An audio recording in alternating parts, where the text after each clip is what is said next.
Hello and welcome. You've landed on Zero Limits Living. I'm Dr. Joe Vitale. Every week I bring you inspiration and information to transform your life. This show has become so popular you can now see it or watch it on 1,000 platforms around the galaxy, including Roku, Amazon Fire, Apple TV, YouTube, and just about anything you can name. I'm putting all the shows in one place to make it easy for you. I'm putting them at ZeroLimitsLivingTV.com, ZeroLimitsLivingTV.com. And now, before we jump in, one more thing. People are always asking how they can work with me or one of my coaches. The easiest thing to do is go to miraclescoaching.com and have a consultation, miraclescoaching.com. No obligation, no fee. Go check it out. See if it's a fit for you, miraclescoaching.com. And now let's have lights, camera, and action. And what I'm talking about is so exciting. I'm going to be talking about music, and I'm going to be talking about media, and I have a guest that is beyond belief. Let me read her bio for you. Amy Scruggs is a country music star. For more than 15 years, she opened for greats, including Clint Black, Trace Atkins, Charlie's, and many more. She was the spokesperson for the American Veterans of California, 2009 to 2011. Amy's career also includes 20 years in sales team coaching, and her book became a bestseller in 2021. That's the one I was just holding up. Lights, camera, action, and here we go. The past 5 years, she enjoyed her position as TV host for the American Dream TV on CNBC and several other shows. Amy uses her experience as a media executive, TV host, recording artist, and public speaker to help others communicate a concise and professional message for network TV, podcasts, social media, or in-person public speaking appearances. Her new single, released in 2022, What If It All Goes Right? Oh, I love it. What if it all goes right? It is on radio worldwide, including reaching number 66 on the Music Row charts, along with being selected for the New York Times Summer 2022 playlist. Her website is amyscruggsmusic.com, and she's got one for the media training, amyscruggsmedia.com. But better than all that, I've got her here. Amy, how are you? I don't know. I think I'm exhausted now hearing that. It's just Amy. That's you. That's you. That's only part. Your bio goes on lots longer. I had to edit it down for time. I know. Thank you so much for having me with you today. Of course. And your book is fantastic. I got a copy of it. I actually didn't know you had written a book. When I was going through the bio, I saw it, jumped on Amazon, got it. They brought it to me. I was reading it, and you got great advice for people who want to be on camera, whether they're doing what you and I are doing right now over Zoom or in person in front of live audiences. So this is priceless, and we all need it. So where do we begin?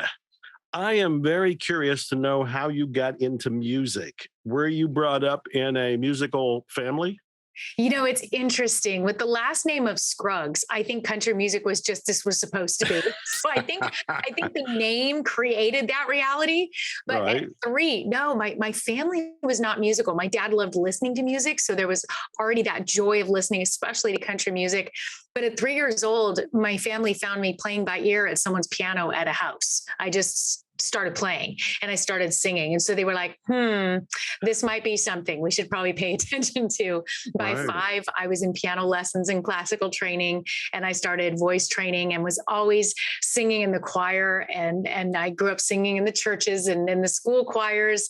And then that went on to concerts in the park and cover bands, which then went on to national recording and went on to touring when the shift took place in the pandemic. And when you talk about that, but music was definitely the passion. And the rest of my family was all sports, family business and aerospace, a lot of athletes in the family. And then there was me. And did you say 5 years old you were singing and playing piano? Yes. I started at 3. Wait a minute. How do you explain that? How come you're doing it at 5 years old and I'm making mud pies at 5 years old in the backyard? What's different? There's that thing that we know we're born with. I think Yeah. we all know that's something that's like, oh, that's my first memory. Oh, since Mm. I was little, I loved this or that. I think that there is something that all of us can say to the earliest memory was something that resonated with us, that we already knew was a passion, whatever that Mm. is. For me, I already knew it was music. Something drew me to it. And Wow. I can't explain it, except I don't remember breathing without it. Well, that's a fascinating statement, but you said something even more fascinating. You believe that every single person has some sort of gift along those. It's not necessarily music, but there's something that they already are resonating with. Is that what I heard you say? I think that uniqueness born in us, something that's just me, that's unique to me. There's a lot of others that Mm. do the same thing, but we all have that one thing that it might be several things. It could be just a passion for animals, a passion for people, a passion for self-discovery. Could be Mm. the love of the outdoors. If somebody as a kid was always the one caught climbing the trees and just knew that they loved that, and hiking. I think we all have something that goes back that far that we can't remember breathing. That's actually very profound, and it can be very helpful because there's people tuning in various stages. Some of them are lost, some of them are confused, some of them are hurt by COVID, some of them lost their job, quit their job, and there's a sense of aimlessness. And so it could be very useful for each of us, myself included, to reflect back on our upbringings and what were we fascinated with. For me, I do remember being fascinated with books. I do remember my mother reading stories to me. I think some were from the Bible. And I was fascinated with, I didn't know the concept of story, but I was fascinated with the stories. And so I was kind of going down a path that would lead me to be an author, but I didn't know it at the time. Right. And I've heard Steve Harvey say that we're all born with a gift. That's something that we do a little better than somebody else, and we really enjoy doing it. It's a lot of fun for us to do it. So I think the very first thing I'm getting from you, which is priceless, is this whole idea that you're 5 years old playing the piano, and I'm 5 years old, and between making mud pies, I'm looking at books. And should we invite people to reflect back to their 5-year-old selves? Is that a place to start, you think? Completely, because I think there's a core true spirit in there before the rest of life starts coming in and influences and family and whatever our culture is, wherever we're living, whatever teachers we had, the siblings involved. That core self that's still there is you're learning even that you have a breath and what that is. And as we're discovering, oh, I'm an individual. I think that really in that time frame, and for me between 3 and 5, I do remember going, there's something different. I love this. My brother is the athlete, so he was out kicking the soccer ball and had to have the baseball. That was him, but I wasn't resonating with that. I knew I was resonating with wanting to go towards that piano or wanting to sing along with what I heard on the radio. I remember hearing harmonies and harmonizing with the radio as a very young child. Wow. And did you have perfect pitch or relative pitch? Did you find that this was all coming easy to you? I think I did. I was just sharing this with my daughter because she has it. And we were just setting up decorations around the house the other day. And I said, I remember being in the children's choir at 5, and I would get so frustrated that the other kids weren't paying attention and they weren't on cue. And I'd be like, don't you understand? This is a performance. We'd be in front of an audience and kids are looking up and flailing and, and they were 3, 4, 5 years old. And I remember already feeling, what's wrong with them? Why aren't they focused? This is a performance. And we got a good laugh out of that at a young age, I already understood the value of that performance and that we took it seriously. Wow, that's very impressive. So the way my mind works is I try to create the formula that helps lead to success. Yes. So I'm hearing part one of the formula is look back to what was breathing life into us, and we really felt connected to it. And for you, it's very young and it's music. The second part of this equation in my mind is how do you turn it into a living? How do you make money from it? How do you become a musician? I've made enough albums to know that the competition is crushing. Yes. When I did my early research, I found out at that time, this was in 2012, I think, there were 3,000 new albums every single week. Wow. That's mind-boggling. It's enough for somebody without a whole lot of drive just to go, well, forget it. There's 3,000 albums. Let them go and do it. How did you move in the direction of, I'm going to turn this passion into a profit? Well, the first part of it started shortly after that 5-year-old phase. I think it was about 7 or 8 that I realized, okay, I love this part of the music. And I loved the performing that I was doing in the children's choirs at the church, but that I wanted to create my own venue. And so I set up chairs in the backyard. I took my little puppet stand and built a ticket counter, opened up the gates, wrote handwritten flyers and walked them around the neighborhood, made my girlfriends learn a song and be backup dancers. And I put on my first show in the backyard for the neighborhood for 5 cents a piece at 8 years old. And I filled the seats. And you filled the seat. This is mind-boggling. You are incredible. Wait a minute. Where did you get the idea? What whispered in your ear? You're 8 years old, for God's sake. You should be selling Girl Scout cookies outside of the grocery store. Something in me wanted it to be a business. I wanted to create that model and see if I could put, people in seats, if I could fill the venue. And I wanted to have that opportunity to try. I was never afraid of failing. And I think that that's been a continual model for me in my life. I was never afraid of failing. I'm always afraid of regret or not trying. And so even at 8, I was like, well, what if the neighborhood shows up? What if I enjoy this? And one of those friends is still a friend of mine to this day. And anytime we reconnect, she says, I'll never forget you making me be your backup dancer in the backyard. I hated every minute of it. I said, but you did it. I don't know what, you followed my lead and you did it. You didn't have to. This is a remarkable story. I mean, this is so inspiring too. There's so many questions. I'm at a loss, Stephen. Do you realize how unusual this is? Do you realize how unusual? You're bringing it to my attention. Yeah, this is unusual. 5 years old playing the piano, 8 years old throwing your own concert, and you're already a concert promoter. You're promoting your own thing, making tickets, getting people around the neighborhood to show up, pay money for it at 8 years old. Did your parents instill some of this entrepreneurial spirit? Did you get it out of the air? My dad is a hard worker. I did not have an entrepreneur influence, though. This was instinct. It was instinct. And to take it further now, go 30 years after that, I had been in wholesale mortgage as a sales rep all over Southern California selling wholesale mortgage. I was still singing in cover bands, always performing, but sales was the bread and butter that was definitely providing for myself and the kids. I was a single mom at the time. And when the recession hit in 2007, and that job was one of the first to disappear, wholesale, I was done. I was out of a job, out of nowhere. And I said, well, I have the business skills and the sales skills. I have the passion for music. If I put those two together, we can go make that happen. And that's when I went out and asked for the business as a recording artist for the first time in a real way, was in that first recession in 2007. 6 months later, I was opening for Clint Black on the 4th of July at Camp Verde, Arizona, on a national stage because I asked for the business. And I knew that was going to open up more opportunities to open for some of the other majors, because once you have one, you can go ask for the next. So I drove to the casinos in Arizona because this was really before we could do a lot digitally. This was just starting to happen. I had my marketing package. I asked to meet with every marketing manager that the casinos, because they brought in those headline acts. I knew if I'm going to run this as a business, I needed to go to the places that were going to pay more so I could have the right band so that it could actually create revenue. And it worked. And I went on to tour all of those years during the recession with the kids with me.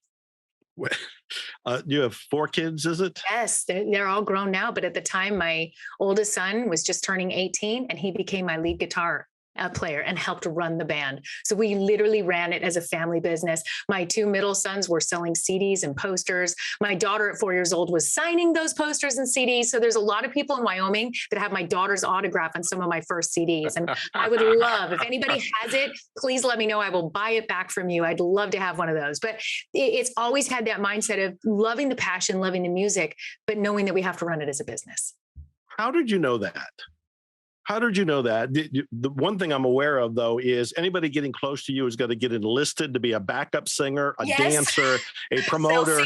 Yes, you're bringing them into the business, which is charming and it's street smart. But how do you know this? Did you read books? Is this a spillover from you doing the business you were doing in California? You just piece it together logically. From sales. I think there was definitely the spillover for sales, and hunger and shift can cause you to do two things: stay stuck or move forward. And Mm. stuck is never an option for me. I had Mhm. mouths to feed. I had a mortgage to pay. And Yeah. instead of just trying to go find another job in the recession that wasn't going to do it, well, working our passion can be a job. You just have to run it as a business. And so I Right. saw it as a beautiful opportunity. If there was ever a time to try, that was Mm. it. Why Yeah. not? I had nothing to lose. I was already at the bottom. I had already lost the career I had just built due to the economy and due to what took place. What a Mhm. beautiful time to say, let's give this a shot. Let's see if this works. I can always go back and find a different type of job if I need to, but this is the perfect time to go out and tour and ask for it. Again, your attitude is a storybook romance fantasy. You are even saying when you talked about failure, you didn't really believe in failure. This was you were going forward, you were going to make it work. Mhm. Where does that come from? Most people are very comfortable understanding there will be failure in their lives. And many people are completely stopped with failure in their lives or what they perceive to be failure. How do you get to the point? And I'm looking for the inspiration for everybody that's watching that are going, wow, this is amazing. Look what she's done. And you kind of are painting the picture that you're an average person. You had kids, you lost the one Yes. job. You're just kind of scrambling to see what'll work. And this seems like it's logical and passionate. And let's go in that direction. But It did there's, seem logical in my head. okay, yeah, yeah.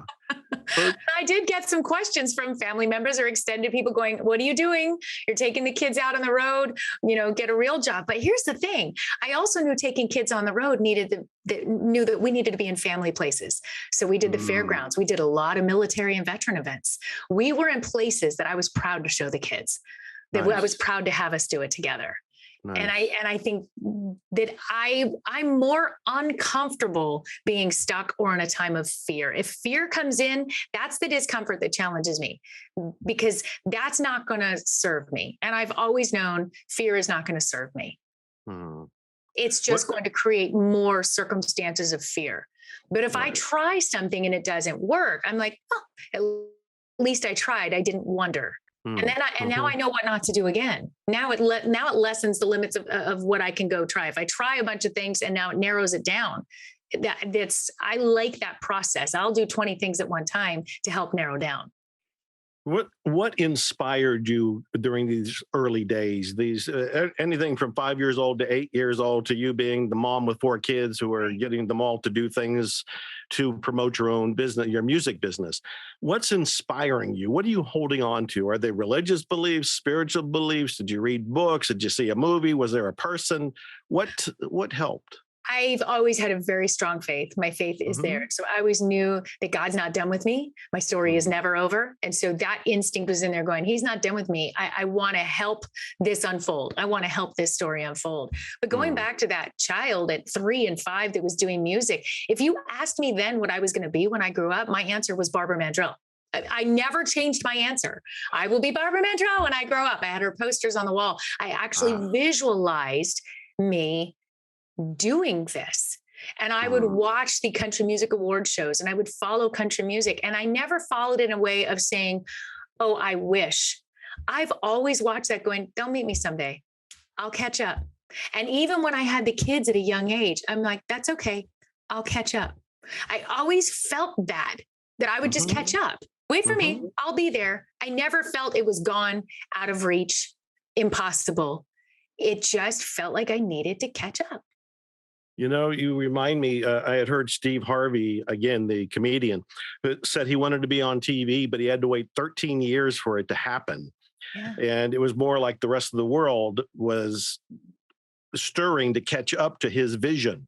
And Yeah. I heard Rob Thomas, who's the lead singer for Matchbox Yes. 20, said that I knew I was going to be a rock star when I was a teenager. I was walking around as if I was already a rock star. Yes.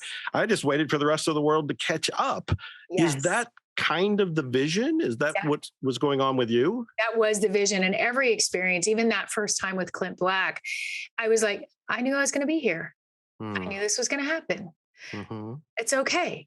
It's been an interesting feeling, a sense of brightness. Even in some, believe me, there were some chaotic moments. There was, you go on the road with kids and we had some hardships. I went through some tremendous hardships, but they were still, I would go, this is part of my story. We're going to come through this and it's going to inspire others someday. I don't think I wanted it easy. And I'm thankful even now. I think that if the music I have out now that's out there and having success and on radio, I think if you had given that to me at 30, I probably would have screwed it up.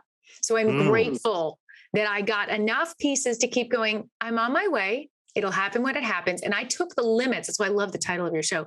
I took the limits off of ever thinking that it had to be at a certain age. Well, if I'm not there by 30, and I remember Nashville telling me at 32, I was already too old. And I was like, oh, please, there's no way that's true. And if it is, I'm going to go change that narrative. I never took it and owned that as a reality.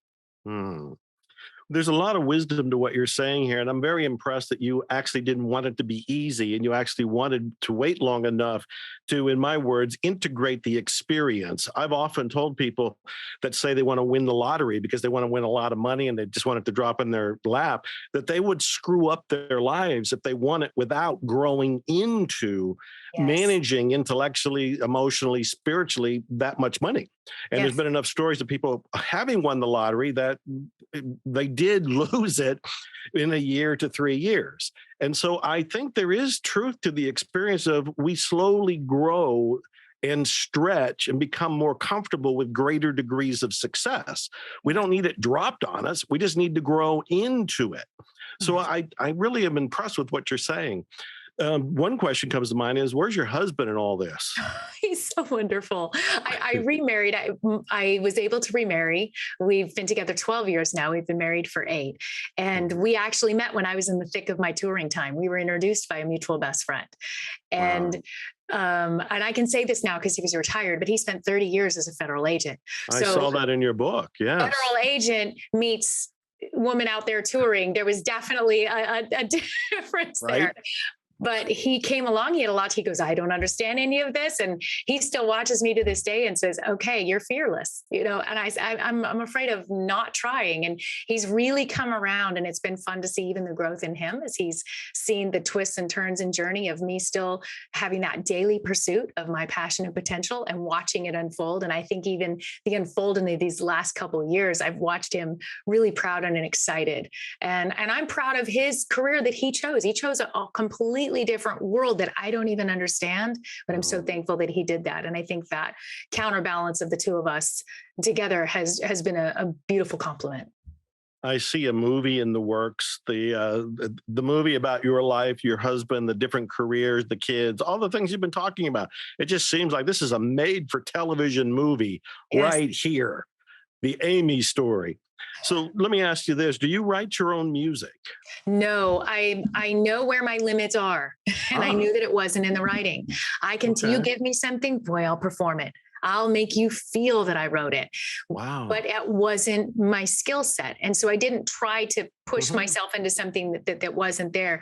My oldest son, who became my lead guitar player, has that skill. And he started writing some of our music. And so some of the songs that we do on stage, he wrote a song that we, for the female veterans that we performed live a lot when we were touring. And it's just beautiful. I Am a Soldier, to honor the female veterans. He said, Mom, we're always out, all the songs out there about the soldier and the male soldier, but we have so many female soldiers serving. We need to honor them. And he saw it, felt it, put it together, and allowed me the privilege of putting my voice on it. So anytime he writes something, I don't assume he's going to let me sing it. I ask permission because I want to honor his craft and his talent and his creativity, but it doesn't mean it was for me.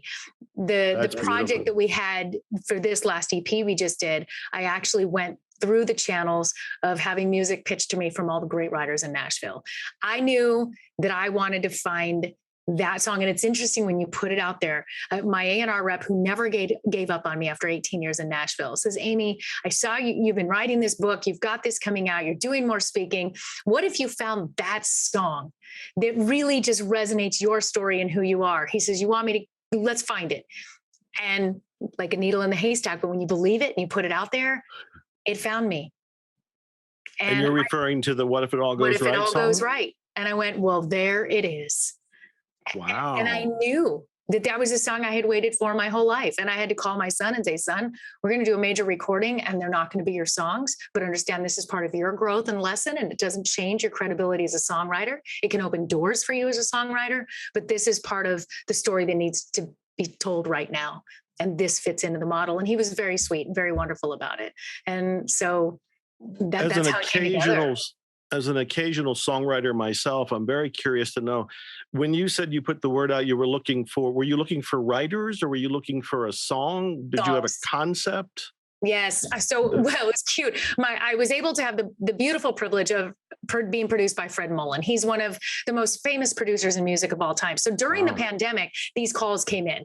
First, I was able to write the book. And then James Ray said, Amy, after 18 years, I finally found your producer because see, everybody was home. It was the pandemic. That's right. And the musicians were home. The studios were available. This was that time. And he said, would you like to record with Fred Mullen? And I'm like, oh my goodness. I mean, he was the head of Disney Music for like 4 years, and he's recorded Mac Davis and Billy Joel and just, Linda Ronstadt. I mean, just amazing work that he's done. And so you don't say no when that door opens. Again, I had been seeing it since I was 3. It was exciting, but it didn't surprise me. I'm like, oh, there we go. I'm catching up. Okay. This is that catch up I was referring to since I was a little girl. Yes, I would love to do that. So James put the feeler out to all the producers and publishers in Nashville and said, we're song searching for this artist and we wanted positive music. And I love Fred. In the first Zoom meeting with the first pitch session with the writers and the publishers, he said, she's a mature artist. I don't want any tattoos, any beer, any trucks. We want positive, inspirational music. And that's what we went looking for. And we were pitched 1,000 songs. We narrowed it down. James narrowed it down to about 300 he gave me. And then with those, we narrowed it down to 5. Wow. That was a process. And how long did that process last? 6 months. 6 months of sifting for the gold. Well, you found it. The What If It All Goes Right song is amazing. Yes. And the video that goes with it brings it all to life. I listened to it again just before coming on the show, and I just love the positive energy, the lyrics, your voice, the vibe, everything just comes together in something that we can listen to virtually every morning just to kind of guide our vibration to go in the right direction throughout the rest of the day. So congratulations on that. And now that you know more of the backstory, you see why that resonated with me. I'm like, I've been saying this for years. Yeah, which is even more amazing. You've been saying it for years, and you didn't know about Mindy Audlin or her book, What If It All Goes Right, or her group that now you're a board member of, I'm a board member of, and I think she was my second interview for the Zero Limits Living TV show. So you didn't know any of that.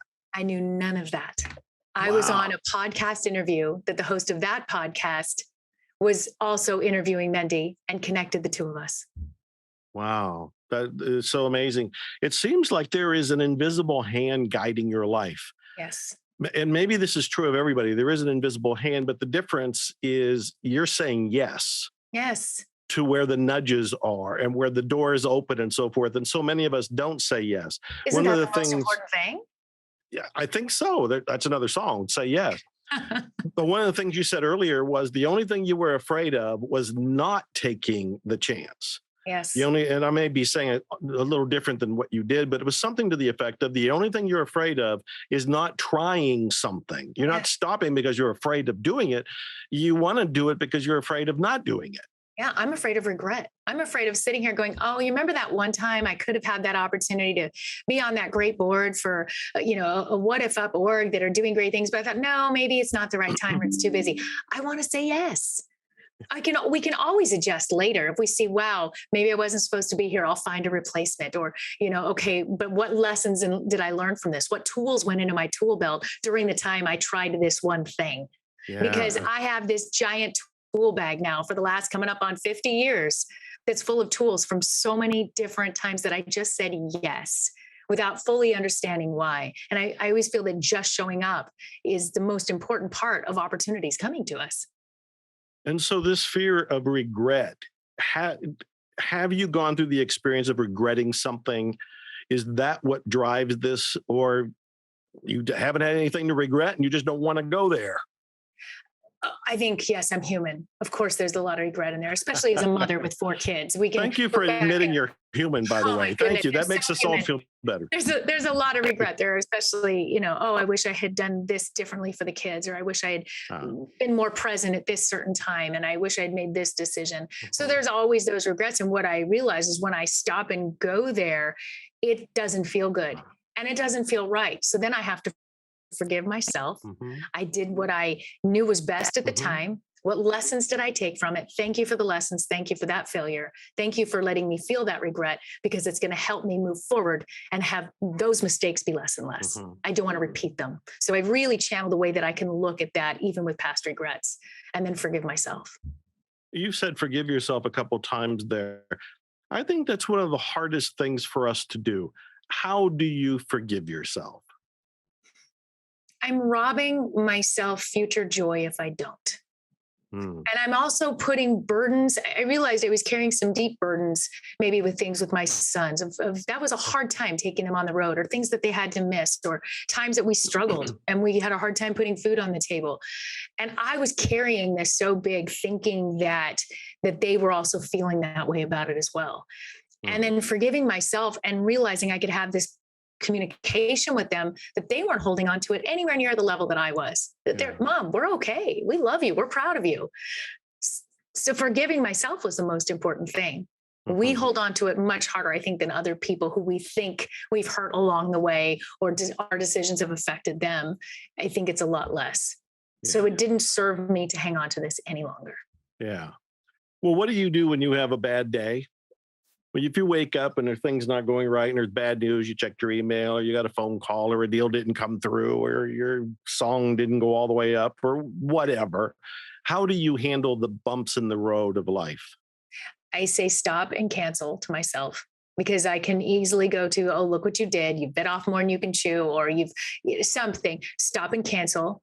Are these thoughts serving me? I stop and breathe. Breathing is huge. Sometimes I'll step away. If it's an email or something I have to face, or the day's going a certain direction, step away from the computer, go sit down and do those deep cleansing breaths. And if I can remember a time I've gotten out of a jam, or I've handled a hard day, and I'll think back to that circumstance and go, remember when that miracle came in, right? When that happened that one time? Remember at the last minute when you didn't see your rescue was right there, or it solved itself? I'll stop and remember the rescues or the miracles. And once I've had a miracle, then I don't have the excuse anymore. Okay, well, then a miracle can come in today. Why don't I just start focusing on the miracle that's going to fix this today? Wow. And I change the way I'm thinking about it. Yeah, that's beautiful. That's beautiful. I'm curious where you think music's going. You know, when I was a kid in the 50s and in the 60s, we had reel to reels. We, of course, had the phonographs. We had different sizes of those. And then the big thing were the 8-track tapes, you know, and they go in there in the car, make that clunky noise when they move tracks. And then we had cassettes, which was a breakthrough. Then, of course, we go to CDs, which is a new breakthrough. And we're excited for a long time. And then new cars today don't even have CD players, let alone cassette players or 8-track players or reel-to-reel players. Where is music going these days? Yes. Well, are you a visionary? Do you have a sense of what's happening? I don't. And it's, we're constantly shifting through it. Yeah. It's interesting. I mean, even how much it's changed. When I was selling CDs out on tour in 2008, 9, 10, and now I did this project and I had to make CDs, but did I? I need them for some people have it. I go, do you have a CD player? I don't know. I have them. It's interesting to see. I can't visualize where could it go after digital distribution, after download. I love that we can reach people in real time now with music and not just through radio. I do miss radio though. I am old school with that. Right. I do miss radio, when you would tune into that favorite station and listen to your favorite DJs and kind of just hear everything in real time and about your community. I do miss more radio, even though now we can create our playlists and drive as long as we want to with 1,000 songs. We can make our own radio. I don't know where it's going from here, but it's been an interesting evolution. A lot of people are going to watch this and they're going to be inspired by you as a musician, your story, female, all of this, and they're going to want to make money from music. And I don't know what I would tell them, because it seems like so much music is simply free. Yes, it is so available. And that musicians like you've done with What If It All Goes Right, you've got this wonderful YouTube video, which is free. Right. Some of my own songs, I have a song that's a music video, has 1 million hits on it. I don't make any money. Right, It costs me money to make the video and put it out there. Yes. So if somebody wants to be a musician and they kind of want to follow your path and they're feeling inspired and they're breathing music into their lives, but they're going, man, this has changed so much. I don't know where I would make any money from being a musician. How would you answer that or address that? I think the money there is then in the live show again, being out in booking yourself, getting in front of those right audiences, because you're right. It's not the downloads of the streams that are making me money. It's my appearances that make me money. And so the success of the song allows people to want to see me perform, allows me to have the opportunity to be on a stage. But the music itself, all by itself, we have to find different ways to monetize. I think there's great opportunities now for getting them placed, though, in a TikTok video or a TV show. I think there's a lot more digital opportunities for music to be placed. So finding a position to get your music placed in those things can also make a difference. And finding platforms like, I use the platform Airplay Direct. They're fantastic. That at least puts that music out there globally to radio worldwide, creates opportunities. So it's interesting. We have to look at those digital tools that we have to get the music out there. And then, all right, how really can I monetize this? And usually it's by me appearing. I'm the value of that then. That's where the money comes in. But how did you do that during COVID? There was at least a year to 2 years, possibly 3, where, most of the artists didn't travel. Most of the artists didn't perform. And some, like, I'm a big fan of Melissa Etheridge. I got to study with her. I saw her go on the road. The next thing I know, she had COVID and she canceled her events. Right. How did you handle it? You weren't performing during. I was not performing at all. Well, I wrote the book Lights, Camera, Action. So everybody during COVID, we got our books out there, right? Right. And then at least I was able to go record a new project. So what a great time of creativity. That's where I went in, restructured, rebuilt, and came out with 2 new huge projects. But I'm thankful because I also have my media coaching, that is such that's my sustainable business as far as consistent working with professionals, working with individuals. And COVID really helped me with that because the entire world went on camera. Right. I watched everyone who is like, I'll never be on camera. I hate being on camera, had to, even if it was just to keep their job with being on virtual meetings. And so it was an instant connection. I went, wait a minute, what I love doing and all my years of doing it and all the different tools are adding up to me being a value and a resource to a broader audience than I even had before. So my coaching business actually launched while I was working on the creativity of getting the book and the music out. That is fantastic. And so people are coming to you for consultations. Are they doing it over Zoom? Yes, most of my clients are all over the country, and we're doing it over Zoom. And we do Zoom coaching, and we really help fine tune their message, how they introduce themselves, preparing for being on podcasting or interviews or shows like yours, so that they really deliver their message in a concise way. How to look in the camera, how to have a sense of self-awareness. There's so many fun things we can talk about when it comes to the media coaching that really hits everyone, regardless of what industry. And artists can use this as well. I'm actually working with a record label right now that is not a label for my music. It's a bluegrass label. And I'm actually media coaching and artist development with their artists at this time. Wow. So it's really fun to take the combination of my 2 careers and see how they're flourishing in these categories.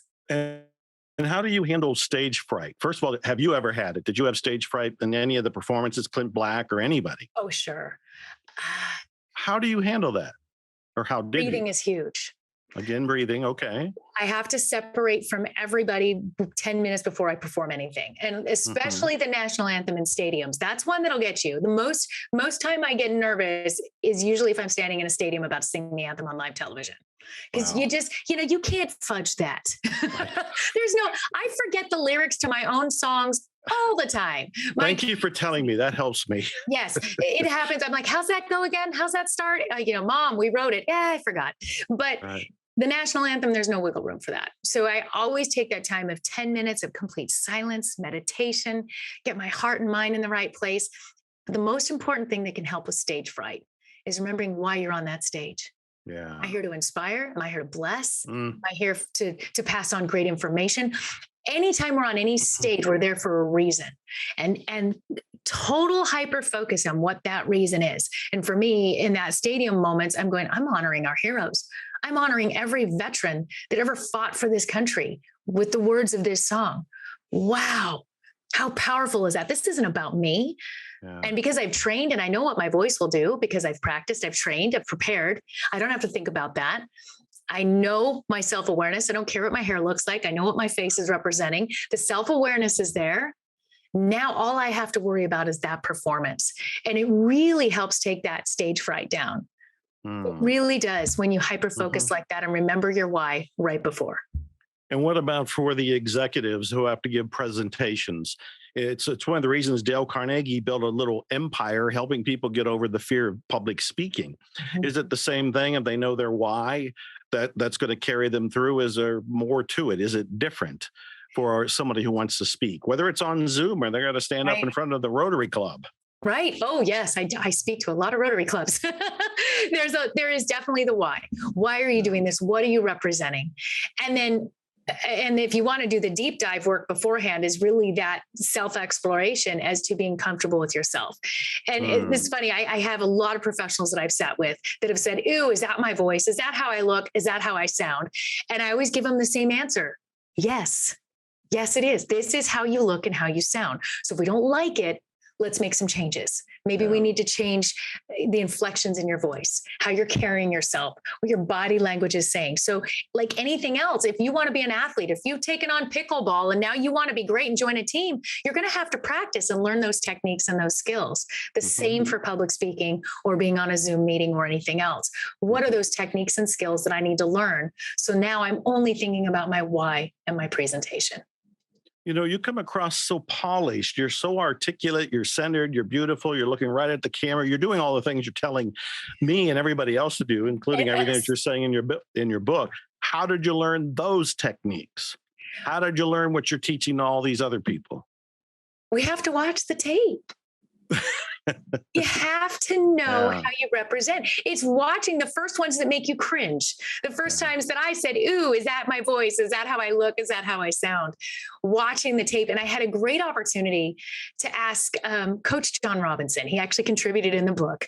Coach John was the championship coach for USC, the Los Angeles Rams. And he actually is the head coach advisor for LSU and took them to their championship in 2019, right before COVID. So I called Coach during COVID. I said, "Coach, why is it so important that athletes watch the tape? Why is this something that coaches have done since the beginning of time?" He said, "Amy, they learn the game from the tape. They learn the plays from the tape. They're not allowed on the field until they've learned everything from the tape, because watching the tape creates champions." And the same thing applies with this. Watching the tape, learning yourself. Would you listen to you? Would you swipe and pass yourself on social media if it was if you saw your video? If you were watching your presentation, would it resonate? Did you show energy? Did you engage? Were you likable? Did you use storytelling? Watch the tape and do your own really good assessment, and then ask somebody else, get a coach, not just me, anybody, and say, "Will you look at this? Would you listen to this?" And then make those adjustments. And it can really make it can create a champion in you in this category. And I want to support that statement, because when I was learning how to be a public speaker, terrified public speaker in the 1980s, I had a cassette player, back to the cassettes again. Yes. And I put it on the podium and I recorded myself. And then later I would listen to myself, because I was very ruthless in finding out, where was I screwing up? Where was I pausing? Where was I umming or clearing my throat or searching for a word? And whatever that was, I did my best to improve it. I recorded every single one of my tapes, every single one of those presentations. I have a box of them, which makes me think I could probably sell them today. You really could. But my point is, I still do it today. When this show airs, I will go watch it. Part of it to be reminded, because when I'm in the moment with everything going on, I may not remember everything that's actually happening. So I want to be reminded of what we covered, but also I'm looking at myself. It's like, where can I improve? Did I look at the camera like you're talking about? Am I too wrinkled? Did I not sit up straight? I look for everything to see how I can make it better and better. And this is a guy who's been doing it since the 1980s. I'm still doing it. This is why you're a champion. Most individuals don't want to do what you just said you're doing. I have clients that say, "Well, I watched the first few, so I'm good now." No, it is the constant, continued pursuit of that. Every time I do the same thing, I watch the tape of everything that I do. Wow. Because how can I expect to grow? And how can I ask those that I coach to do that if I'm not willing to do it for myself? If I'm not articulating and communicating effectively at home with my family, how is that going to just all of a sudden come out when I'm on a great show like yours? I have to stay in this craft and constantly level up in order to be of value. And what you've just described, you have done exactly what I just try to share with everybody. You can do it. You did it. You're living proof. It works. And I'm still learning. I'm still growing, still polishing. And I understand you were on Dr. Phil recently. Yes. What Last week. what was that show about? I didn't see it. Lisa Winston, my partner, was telling me a little bit about it. You got called to be on? Were you an expert witness in something? Again, the just show up and say yes, right? Well, okay, why not? I would regret if I had said no. I'm like, okay, the most important thing for me is making sure it's going to be on brand and not a topic that I would never speak on, or that's going to be the opposite of what I represent in my business. So they brought me the topic of quiet quitting. This is a phenomenon right now.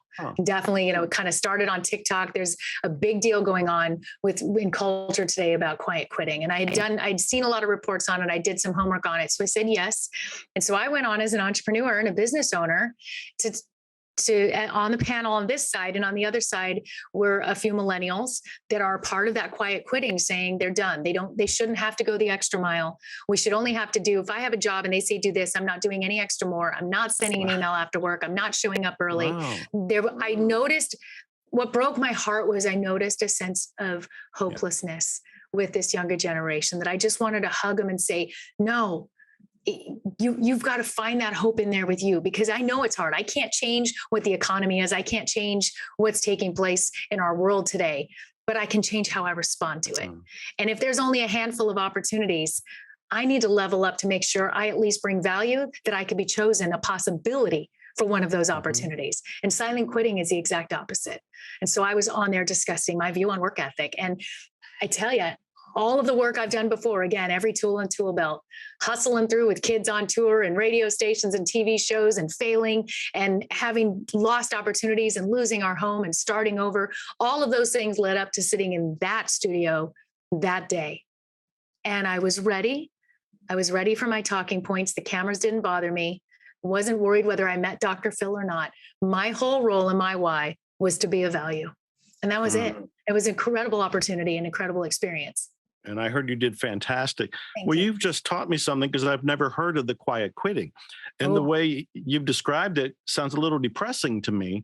It was. Because it sounds like a lot of people are giving up. A lot of young people are saying, we just don't want to play. We don't want to exceed. We don't want to, in a way, they're saying they don't want to live. Yes. I've been rereading Napoleon Hill. Think and Grow Rich, Law of Success, Success Habits. I mean, he wrote a lot of books. And going the extra mile is one of the key principles for success. Yes. Here is a guy who really struggled in his life, but also devoted his life to talk about why for 2 decades of putting the science of personal achievement together to help people like you and me. And he has helped us. But what I'm hearing from the quiet quitting is that they don't want the help. They don't. And they're saying, well, that worked for you, but it can't work for us. That only worked back when you were growing your business. I mean, they were saying this. Well, when you grew your businesses, you could still have this outcome. And we can't now. Those opportunities aren't there for us. It was, really Gen X and or Gen Z and millennial generation saying, we're done. There's no hope. And it was just, it broke my heart to really see that. It's been on the news a lot. It started on TikTok, definitely. So people are posting of their moments of silent quitting and what that looks like. And it's seeping into all industries. And it's really been an interesting topic out there. And it breaks my heart, because if they would just watch every episode of your show, their lives would change and they wouldn't feel that way.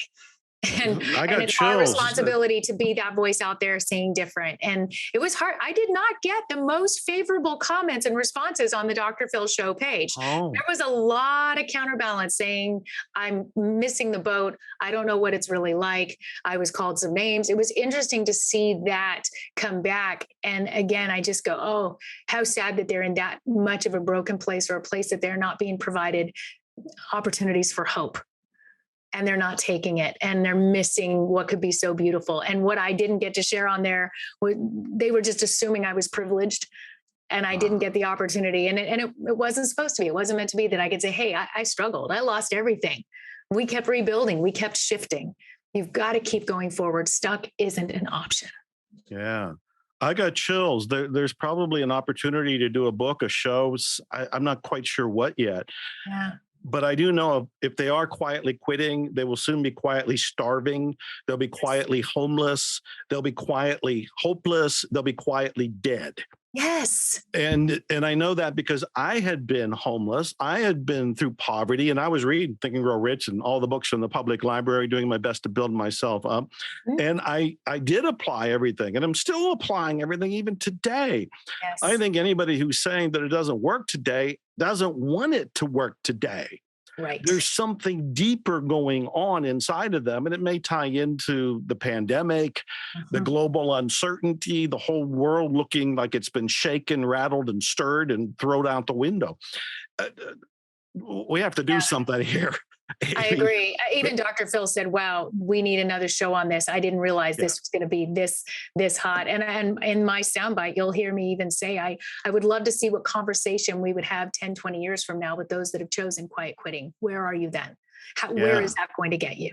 Oh, we got to look at this. And I think they all need to hear your song. What if it all goes right? Yes. What if it all goes right? Start listening to that.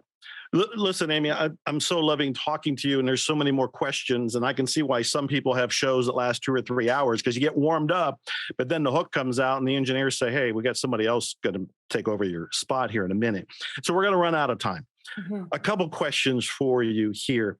Did you have a story you really were hoping you could tell today? You were hoping that the right question would cue it up? Because here's your chance. Was there something that you really wanted me to ask and I didn't ask? Some story you really want to share, or an insight? Something. I just want to share the one thing that I love putting out there is take those limits off.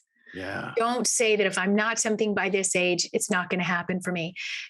Take the expectations off, take the limits off, and watch and see what can happen in your life. I'm living proof. Find that spark that was in there at 5 years old. Bring it out into what you're doing today. Major shift can take place. And thank you for asking that, Dr. Joe. Of course. And the show's called Zero Limits Living. So do you believe we have any limits? We don't. We put them on ourselves, but they're not there to begin with. Yeah. Yeah. I would say that we live in a mentally constructed world. We create the limits based on perceptions, based on beliefs, and then we assume that's real, that's reality, not knowing we were the ones who set it up. Yes. And that we can actually change it. If you had a chance to give some advice to an aspiring musician, what would you say? Put your passion into it, but also run it as a business. Look at ways that it can be run as a business, because that will give you the best chance for success. And if you were going to talk to somebody about to appear in front of a camera, like I went on Larry King twice, and the very first time, it's just him and I in the room. It's very deceiving because you don't know that when the red light goes on the camera, 1 million people are watching you. Yes. So you got to remind yourself, wait a minute, you're on camera here. Don't, scratch your nose or something. Right. What is your advice to somebody about to go on camera or step in front of the stage? Start becoming familiar with yourself, your own face, how it appears, what your expressions are, how you represent yourself, what your vocabulary is, and start practicing. Take phone calls in the mirror and get comfortable with how you communicate in front of a mirror, and it will level you up pretty quick. Wow. And do you have any last words? Just think. A favorite quote, something? Go ahead. No, I love living in the moment, and I've been looking forward to this so much. And having this opportunity to have this conversation with you really is another one of those moments that I visualized since a kid. And I'm so thankful to be in this right now. And it just felt so right. And thank you for having me here today. Thank you. You are a bright, shining light, and you are giving a heartfelt, passionate message, and I want the world to know about it. So first of all, go watch the video. What if it all goes right? It's on YouTube. Music's on Apple and probably everywhere you can find it. What if it all goes right by Amy Scruggs. And this is her book, Lights, Camera, and Action.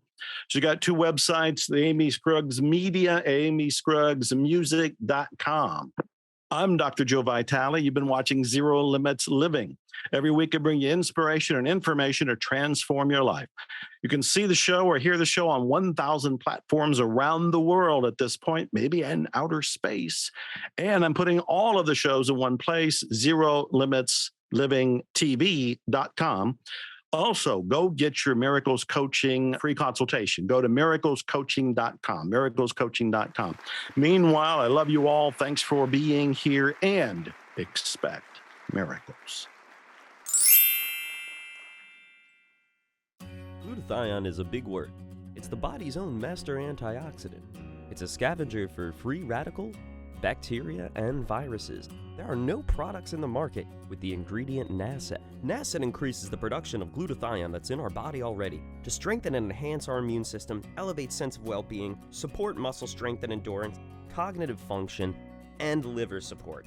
It helps with increased energy and blood sugar regulation. Get your bottle of GSH Plus from www.salvationnutra.com.